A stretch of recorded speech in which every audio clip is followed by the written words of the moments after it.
আত্রাই উপজেলার বিভিন্ন এলাকায় তালগাছ দিন দিন হারিয়ে যাচ্ছে। একসময় মানুষ শখ করে বাড়ির পাশে কিংবা রাস্তার ধারে তালের বীজ রোপণ করত, কিন্তু এখন আর তা চোখে পড়ে না। তবে তাদের শ্বাসের জনপ্রিয়তা এখনও অটুট। আম, লিচু, কাঁঠালের মৌসুমে বাজারে তাদের শ্বাস বিক্রি বেশি দেখা যায়। কচি তাদের নরম শ্বাস এই গরমে খুবই উপাদেয় খাবার। তাল শ্বাস বিক্রি করে অনেকে জীবিকা নির্বাহ করছেন, অনেকেই আবার বাড়তি আয়ের উৎস হিসেবে বিক্রি করছেন এই তাল শ্বাস।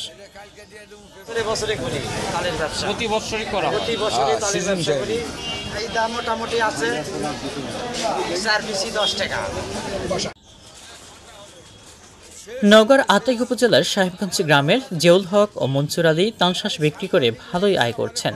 সাহেবগঞ্জ বাজারে তালশ্বাস বিক্রেতা জিয়াউল হক জানান, তিনি প্রতিদিন প্রায় 1500 থেকে 2000 টাকায় তালশ্বাস বিক্রি করেন।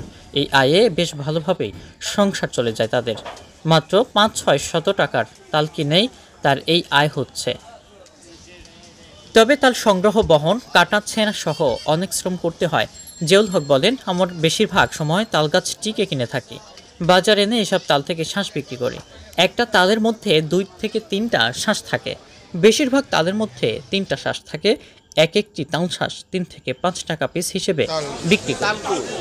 এটা খাইতে খুব জনগণ চাই, তাই আমি বিক্রি করি 3 পিস 10 টাকা। আর আমি ওই অকর্মা মানুষ, কাজকর্ম করে পারি না, এই করেই খাই। দেশ দেশান্তর 24, নওগাঁ।